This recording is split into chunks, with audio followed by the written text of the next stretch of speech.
1939 first book, For Us the Living. It was a pairing as fortuitous as McCartney and Lennon. You are about to read something genuinely unique and quite special. A classic novel 50 years in the making, conceived in the golden age of SF by its first Grand Master, and completed in the age of cyberspace by one of his greatest students. Variable star is Robert... When she had gone, Pollux said, "That's silly. She hasn't even taken her limited license." "No, but she's had astrogation in school. Then we could coach her." "Cass, you're crazy. We can..."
When she had gone, Pollux said, "That's silly. She hasn't even taken her limited license." "No, but she's had astrogation in school. Then we could coach her." "Cass, you're crazy. We can't drag her all around the system. Girls are a nuisance." "You've got that wrong, Junior. You mean sisters. Girls are okay." Pollux considered this. "Yeah, I guess you're right." "I'm always right." "Oh, so? How about the time you tried to use liquid air to..." "Let's not be petty." Grandmother Hazel stuck her head in next. "Just a quick battle report, boys."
Star is Robert A. Heinlein's only... Good. It just says I have to deliver it. They'll rewrite it in New York anyway. Even Money says your fan mail is up 25% on this episode. No, thank you. I don't want you wearing yourself out writing fan mail. Not at your age. What's wrong with my age? I used to paddle you twice a week, and I can still do it. Come on, put up your dukes. Too soon after breakfast. Sissy, Pick your way of dying. Marquis of Queensbury, Dockside, or Kill Quick. Send around your seconds. Let's do this properly. In the meantime, He turned to his sons. boys, have you any plans for today? Castor glanced at his brother, then said cautiously, Well, we were thinking of doing a little more shopping for ships. I'll go with you. Pollux looked up sharply. You mean we get the money? His brother glared at him. Their father answered, No, your money stays in the bank, where it belongs. Then why bother to shop? He got an elbow in the ribs for this remark. I'm interested in seeing what the market has to offer. Coming, Edith? I trust your judgment, my dear. Hazel gulped more coffee and stood up. I'm coming along. Buster bounced down out of his chair. Me too. Dr. Stone stopped him. No, dear. Finish your oatmeal. No, I'm going too.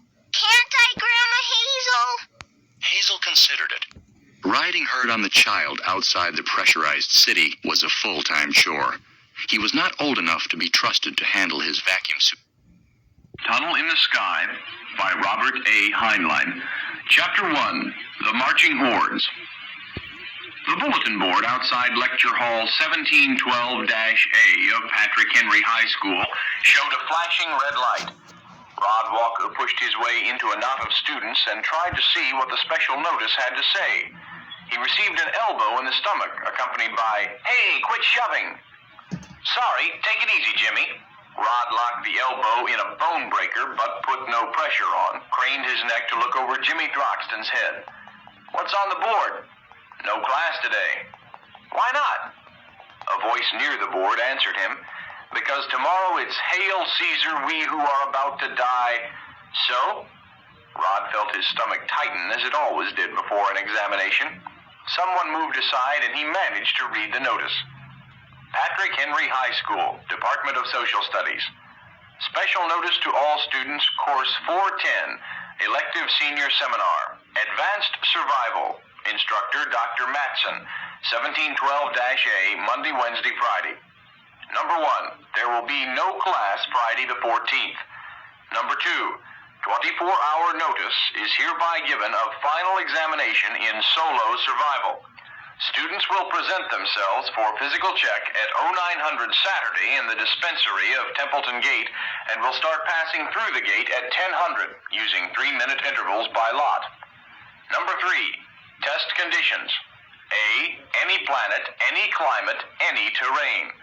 B, no rules, all weapons, any equipment. C, teaming is permitted, but teams will not be allowed to pass through the gate in company. D, test duration is not less than 48 hours, not more than 10 days. Number 4, Dr. Matson will be available for advice and consultation until 1700 Friday. Number 5, test may be postponed only on recommendation of examining physician, but any student may withdraw from the course without administrative penalty up until 1000 Saturday. Number 6, good luck and long life to you all.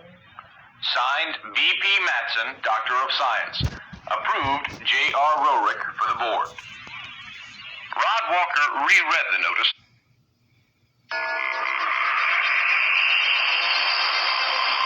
Full Cast Audio presents Red Planet.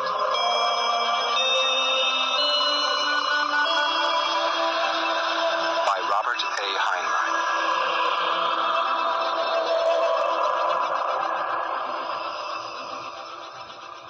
Chapter 1. Willis. The thin air of Mars was chill, but not really cold.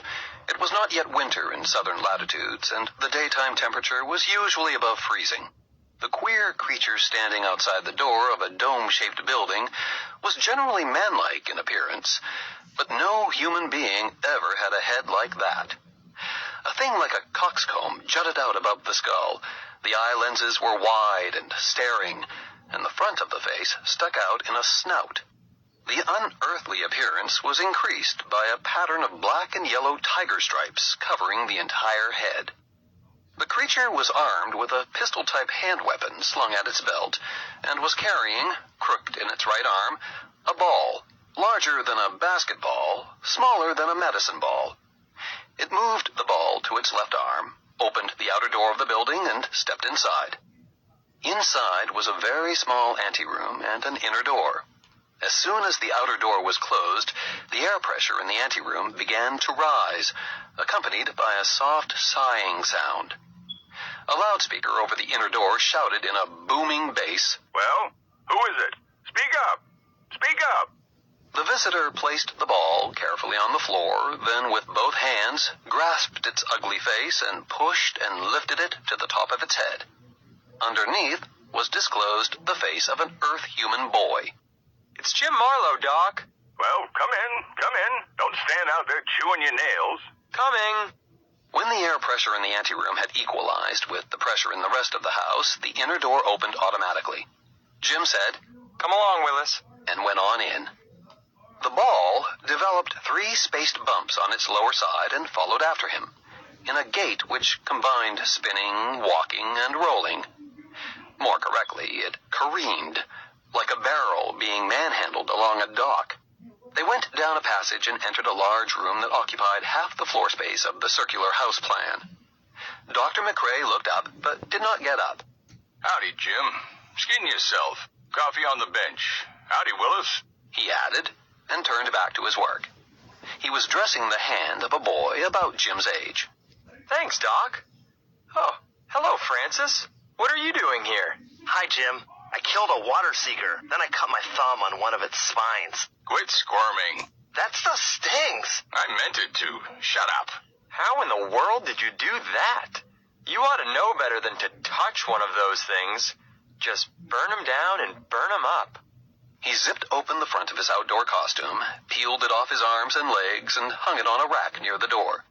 The rack held Francis's suit, the headpiece of which was painted in bright colors like an Indian brave's war paint, and the doctor's suit, the mask of which was plain. Jim was now stylishly and appropriately dressed for